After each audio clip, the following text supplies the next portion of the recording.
Brent, I'll go ahead and start us off and welcome everybody. Thank you for joining us for the next in our edition of our webinar series for small businesses and entrepreneurs. I'd like to thank our panelists today, Brent Upton, for sharing his time and information. He will be talking about securing your data with confidence, and which is especially vital in this time where we're all on our computers so much more. So I'm really excited to hear what you have to say, Brent, about how we can be more safe in this world that we live in today in terms of cybersecurity. For those of you new to Innovate, we work with entrepreneurs and startups and help you get to market. If you're an entrepreneur and you would like help, like our service, please reach out to Tasha Bibb, who is our Director of Entrepreneurial Development. You can see her email there on the screen. It's tbibb@innovate.ms. You can also go to our website, and there's a drop-down tab under the entrepreneurs. There's an intake form there. You can fill that out, and someone will reach out to you. If you are interested in supporting Innovate financially, we are a nonprofit. I've got a conference coming up. I'd love to have you guys get involved in the conference as a sponsor. Please reach out to me, Janet Parker, at jparker@innovate.ms. Otherwise, I'll probably reach out to you. So be waiting for my call. At this point, I'd like to introduce Brent a little bit more. So Brent is the president of Upton Technologies, and he's been an IT consultant for 20 years. His business is in Brandon, and he's been helping businesses throughout the state develop secure and reliable IT infrastructures that help meet the objectives of their businesses. So at this point, I'd like to turn it over to Brent. Brent, thank you again for taking time with us today. I'm looking forward to learning from you today. Sure. Thanks, Janet. I'll go ahead and switch over. Okay.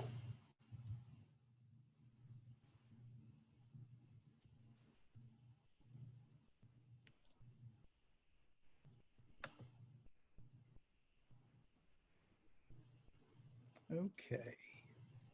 See the slide? I do. Okay, good. All right. Go back. All right. Well, thank you all for joining us today. Hope everyone's staying well. So I've been in IT for almost 20 years. And, with the clients that I've worked with, if there's too many hoops they have to jump through with the security, usually the next morning I get an email from either the partner, the managing partner, or the owner, only in the subject saying, turn it off. And there's no emoji at the end. I don't, to convey their tone. I know exactly, how they feel. So today is just to cover some of the very basics. This isn't something class you have to go through. This is something you'll probably be able to do by the end of the webinar that'll make you just a little bit more secure.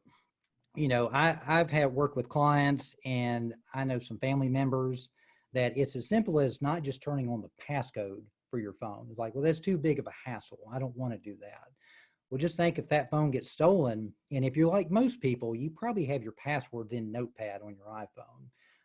Those can be easily used to compromise some of your accounts, and then you'll be getting that call from your bank saying that your account's overdrawn because someone's gotten into it. So kind of by the end of this webinar, just a couple of things that we're going to go over is data encryption on your local devices, which is very important today. If an attacker gets them remotely, if that device gets lost or stolen, if that data is not encrypted on your local device, all you have to do is pull the hard drive out, put in a USB adapter, and I can pull everything off. I don't need your password.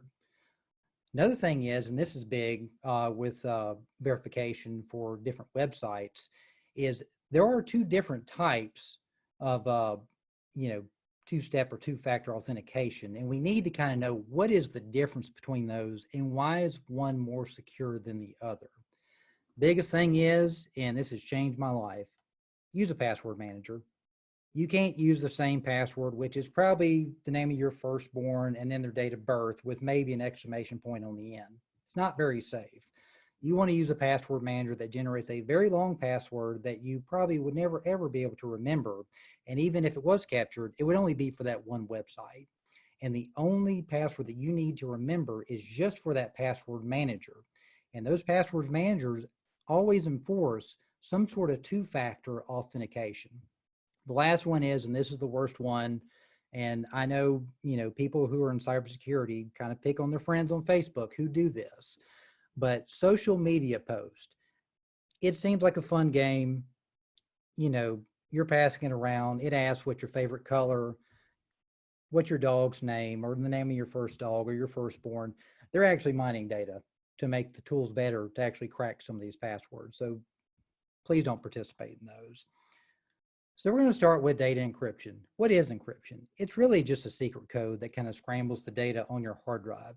If you've ever seen the Christmas Story where Ralphie gets the decoder ring to have that disappointing message at the end, that's basically what it is.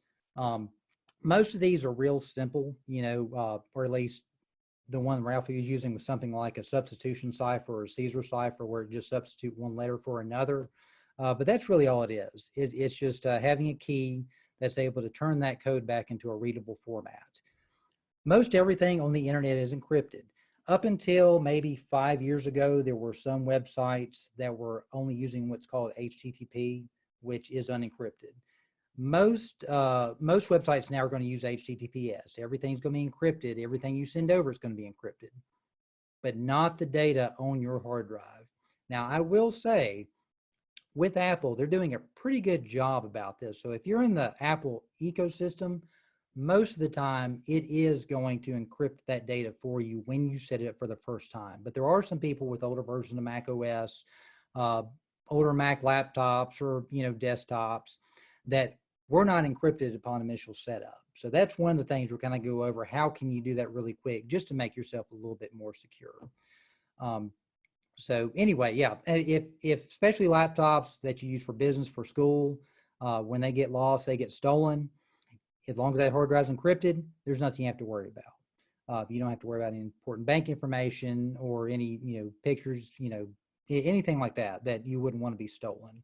So encryption is very important, especially on the local devices. So we'll start with Mac OS, and like anything Mac, they make everything super simple. The one thing you're going to look at is just File Vault. You just go under Setup. It's under Security and Privacy. File Vault, just like in the picture, turn it on. If you haven't done that, all you have to do is click that button. And by the end of this webinar, you're more secure now than when you started. So they make it really easy. So I'd go ahead and just check for that if you're on Mac to make sure that that is turned on. The key that it uses, as long as you're logged into iCloud, it'll go ahead and save that key. So if the password or the hard drive ever needs to be decrypted, all it needs is just your iCloud credentials, and it'll be able to decrypt that drive.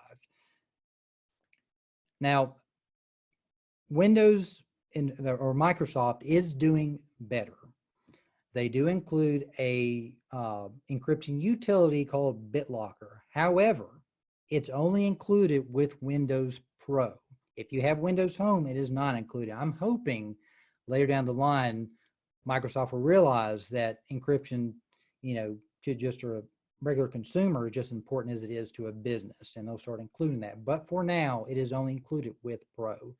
You can go under your control panel, and they will do what's called an anytime upgrade for $99. You can just go ahead and upgrade to Pro. It takes about 5 minutes, and then you'll have that encryption on your drive. Be very important, especially if you use it for work and you have any, tax documents. Hopefully, like with most people, you probably have a Word document that, hopefully not. You don't have a Word document with your passwords in it, but some people still do. They still have it in there. So if you have stuff like that, it wouldn't be a bad idea. Just go ahead and pay for that upgrade so you can get that extra functionality. Good thing about mobile devices, they are getting caught up in terms of encryption and security. So out of the box, starting about maybe 4 or 5 years ago, whenever you set up a mobile device, it's already encrypted. However, you still have to set a PIN code. You can't have this nice security and just leave the door unlocked. You do have to set a PIN code on it to keep everything secure. So thankfully with Android the past couple of years, as long as it's a newer device, you have nothing to worry about. Apple's no different. Just make sure that you have a passcode enabled. I keep running into the same people saying, I just want to open the phone, look at it. I don't want to punch a code in. And that's in Apple's probably heard that, and they've introduced, with a fingerprint reader and also being able to scan your face.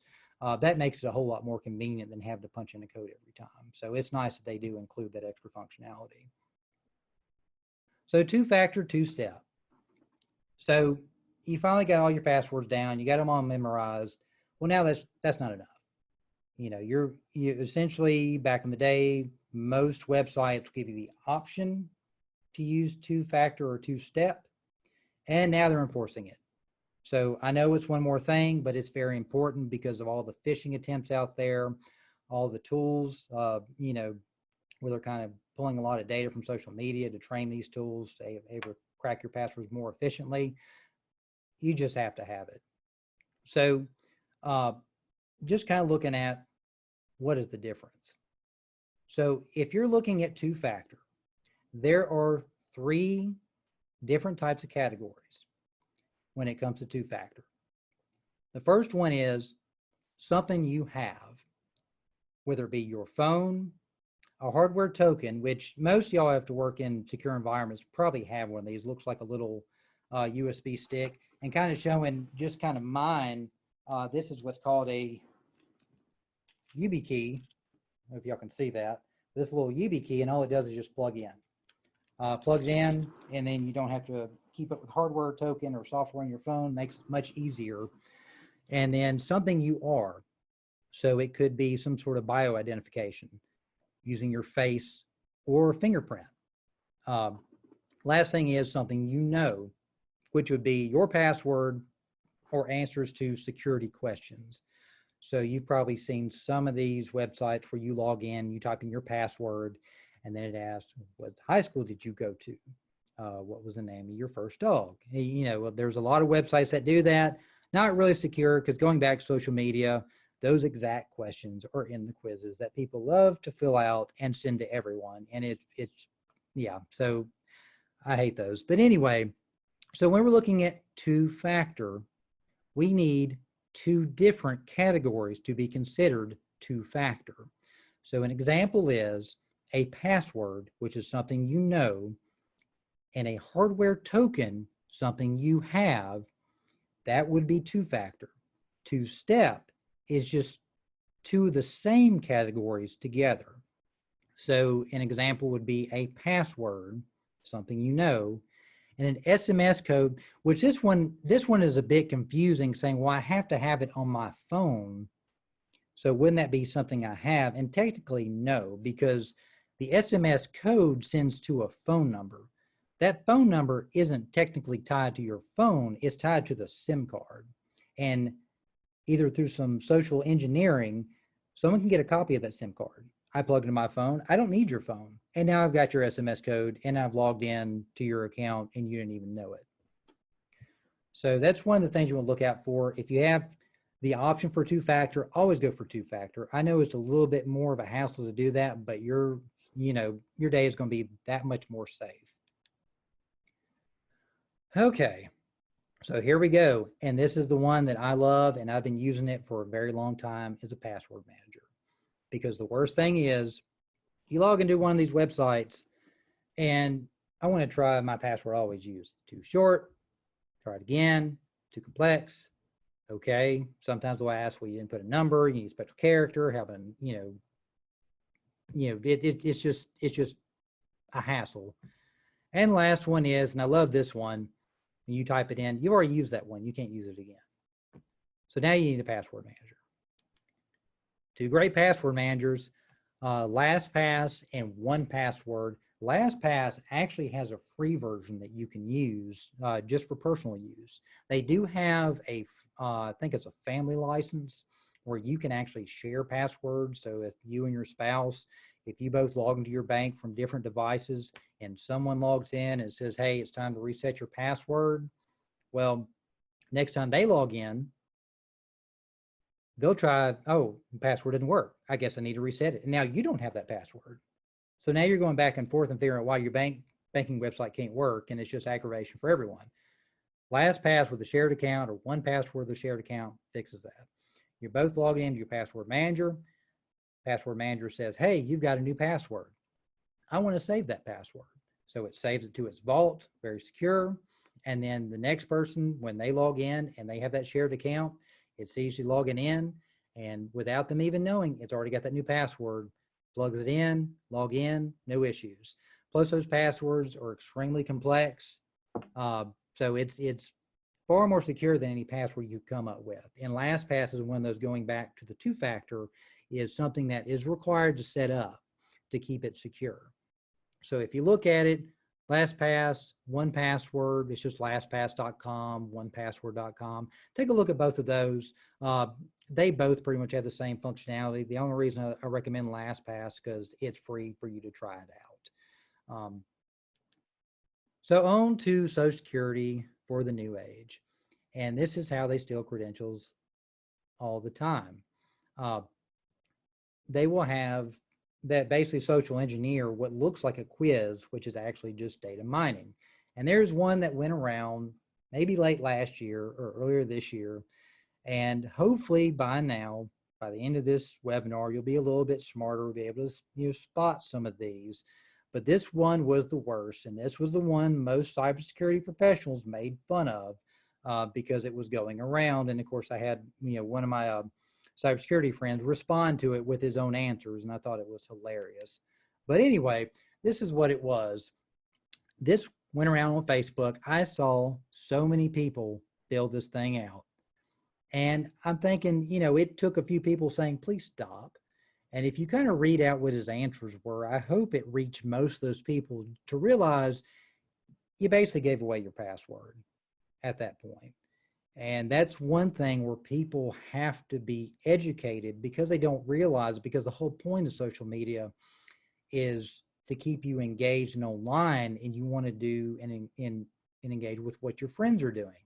So before you even give it a second thought, you're probably halfway through this thing.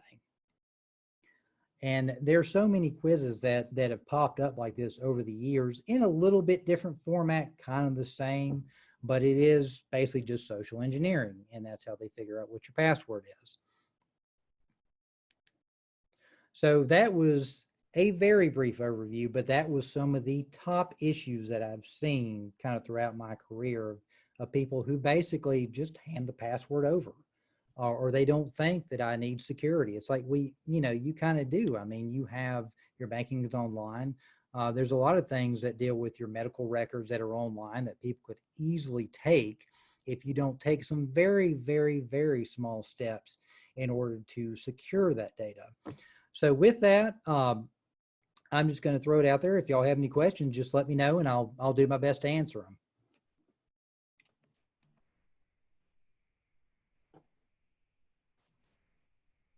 Hey, Brent, I'm not seeing any questions yet. Everybody, please go. Oh, we got one. Brent, I don't know if you can see that in the Q&A, or would you like me to read it out? No, I'm looking at it. Okay. Oh, it's Natalie. Hello, Natalie. Okay, what would you recommend for fully remote companies that have various contract workers across the country that need to access some of the same accounts? LastPass. That's what we use for our Facebook, social media, LastPass. So you can have complete control for those employees. You can revoke that when they leave and they don't have access to it anymore. It does have controls in place where if you have a part-time employee, you can actually hide the credentials or not allow them to update it. So it does make it a little bit more secure, especially when you're working with contract workers. So yeah, that's something we come across a lot. That's something we've tried to migrate clients over from, who are using just a basic, just Excel spreadsheet. And let me throw this out. So if you're using an Excel spreadsheet, but you password protected, I'm good. What I've seen is that's an Excel 2003 spreadsheet.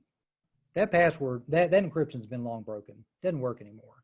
Simple tool will crack it in no time. You have to at least, if you're going to go that route and you still don't want to kind of look at a password manager, at least upgrade it, to at least Excel 2013 or 2016 or 2019 format. Otherwise, that encryption is no good. Hey, Brent, I want to add that next question that came up. How secure are LastPass and similar password managers? So I use one called Keeper. Yeah. That's another good one. I was going to ask you about that. I do use two-factor authentication, but so the questioner asked about LastPass and others, but I'm also adding Keeper to that. Yeah, and the good thing, they are very secure, but nothing is 100% unhackable. The thing is that the passwords they generate are usually more secure than passwords you would generate, and they keep up with them a lot better than you would. So as long as you're using that two-factor, you should be fine. And a lot of the things is you can't reset that password on LastPass. I had a coworker who did that. He forgot what it was, and basically just had to delete his account. Because if you can't get that password to unencrypt your vault, then you can't get into it. So it's very secure, but until if you forget your password, then it's pretty much gone. There's nothing they can do. We tried contacting the LastPass for maybe thinking it's their workaround, but then that kind of circumvents the security built into these. So that's one thing you do have to watch out for. You can't forget that password, or you're going to be in trouble. Basically, you're starting all over.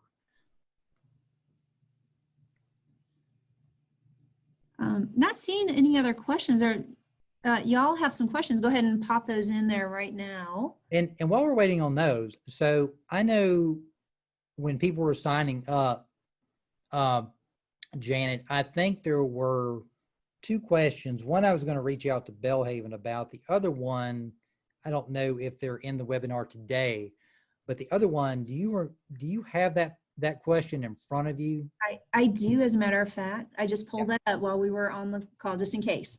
So the question was, what are the recommended antivirus programs and how to back up on site? Okay. So the recommended antivirus that we use is called ESET, E-S-E-T.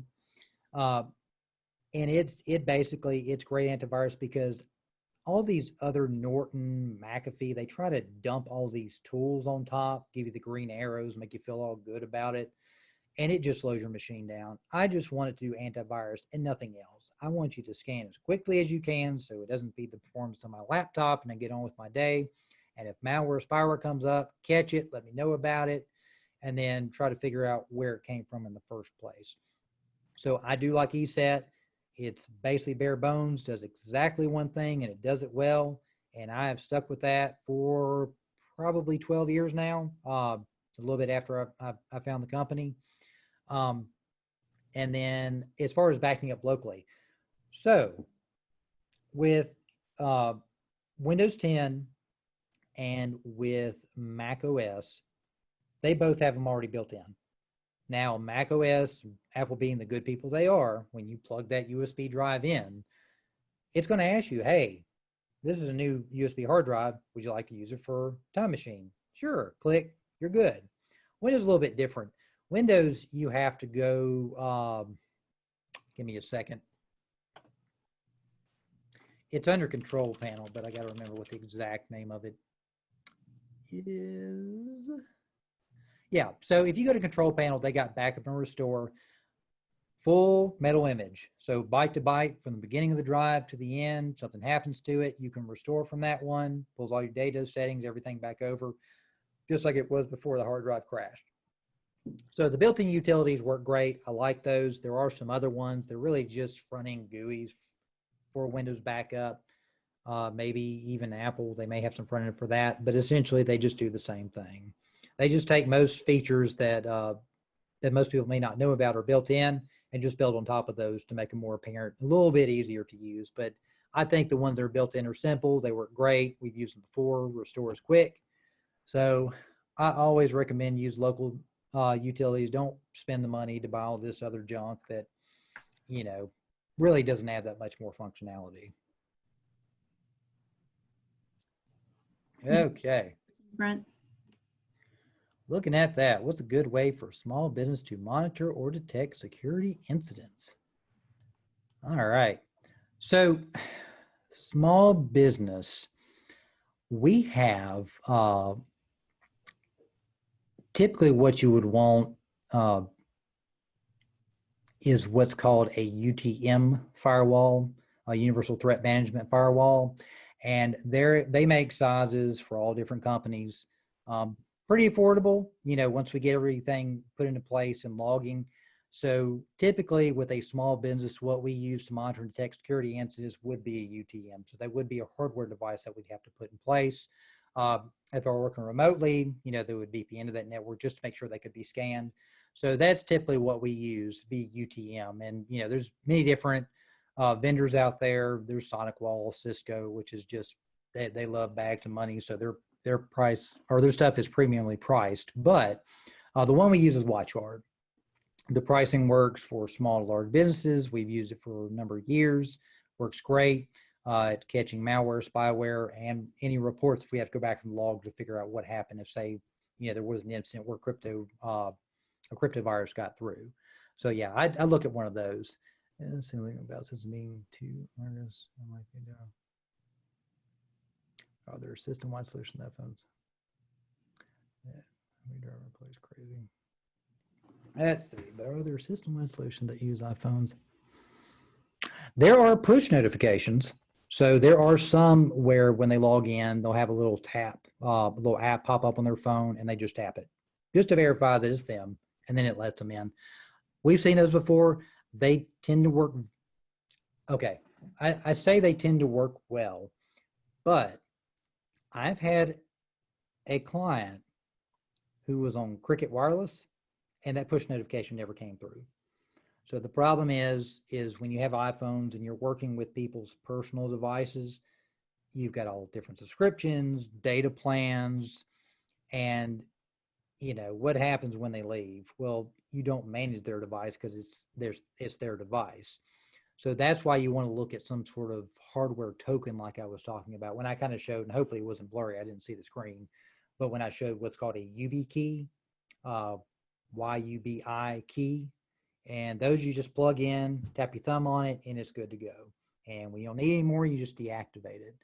So I hope I answered that question. The password manager, for the most part, has worked the best. So when you come in, you don't have an employee that's logging in. Say, most of the attorneys we work with, they may log into a court website. You may have several paralegals log into that same website and the same thing, where it becomes, musical chairs with the password because someone keeps resetting it and they can't get in. And then they set it to something that's ridiculous, because most of the court websites, what I've seen, the password complexity is not that complex. So, password manager really takes care of that. That would be a good first step. If you get everyone on board with that one, then, you've made your network a whole lot more secure, and it's easier on your employees once they understand, the password manager. Don't type it in, let the password manager fill it in, and then just log in like you normally do. So it's a little bit learning curve. I wouldn't say very high, but a couple of days we'll get used to it, and then everything should be fine.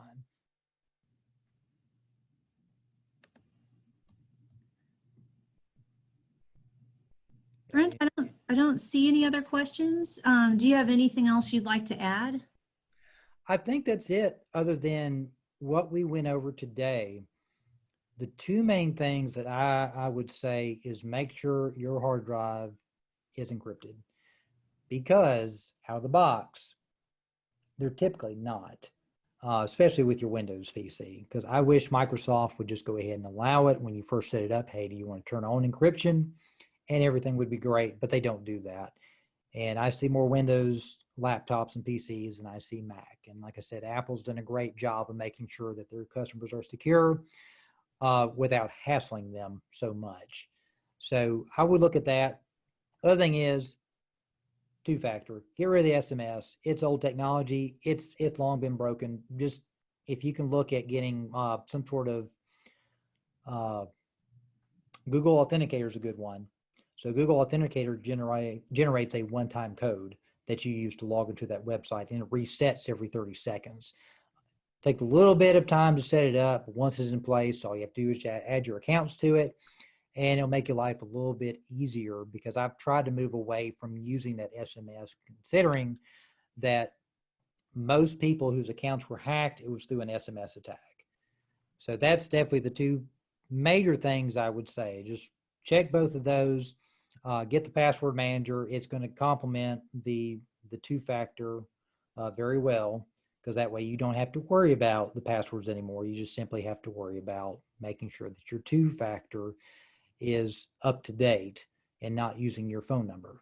So yeah, those are the only two things that I would focus on, just to make sure that you're a little bit safer. And that's kind of the goal of what it was, because I've been to plenty of security webinars where it's one of those things that if you want to implement this, you have to take an employee, send them off for 2 weeks, get them trained, bring them back, and then just basically pass it around and set everyone up, which takes another 3 weeks of training.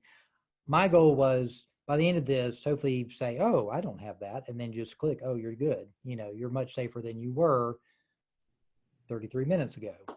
So any other questions? You know, I mean, I'm more than happy to answer them. And that, like I said, this was more of what I've seen and unfortunately still see to this day that people are doing. And I think most people, especially on this webinar, they probably already have it all in place. And lucky you, you're in the minority. So I'm hopefully to switch that and make that the majority. But yeah, that's really all I wanted to cover, kind of get that out there. And like I said, most people say, well, duh. I mean, this is simple stuff.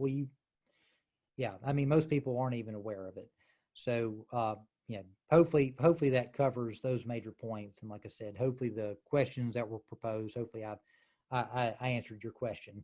So yeah, but like I said, I appreciate y'all letting me do this. And I guess that's all the questions that we have. Hey, Brent, if people want to reach you, how could they reach you? So I meant to put that on the slides, last minute change. If they want to reach me, and I tell you what, would it be easier just to put it in the chat on here? Sure. Okay. Yeah, let me put this in the chat. If I can. But you can also look up Upton Technologies. You could Google your website. Yeah, go to the website. Yes, go to Upton Tech, UPTON.com. There's a link there. So you can just send your questions there, and I'll be more than happy, or anyone on my team will be more than happy to answer those. Hey, Brent, thank you so much for your time. I took a ton of notes, and I think your topic is so important and so relevant in today's world. And I just appreciate you taking the time to share all this information with us. Yeah, definitely. And one last thing forgot to add, stop taking the Facebook quizzes. They're data mining, almost all of them. So I'm just let you know, stay away, because that's the biggest problem with social media is just the data mining. You don't even know it. It works so well. So yeah, please be careful of those when you start scrolling through social media. So that's the only last thing I like to add. Like I said, Janet, in Innovate Mississippi, thank y'all for letting me do this. And, I'd love to be invited back at some point. Well, we'd love to have you back. It was great, and just appreciate your time. Yeah. And I'm gonna steal your screen share for a minute. Okay. That's okay. I just want to pop up our next presenter in 2 weeks. Can you see that? Yep. We have in 2 weeks, we have Carrie Getz, who is with Strategic IT.com. I'm not sure if I said that correct, Carrie, but she'll be talking about procuring technology for your business. It's going to be really good, and I hope all of you will tune in then. I'll be sending some information. Also, I have a recording of Brent's webinar. I'll be sending that link out to everybody, and it will also be posted on the Innovate Mississippi website, innovate.ms. Thanks everybody for your time, and I hope you have a wonderful week. All right. Thank y'all.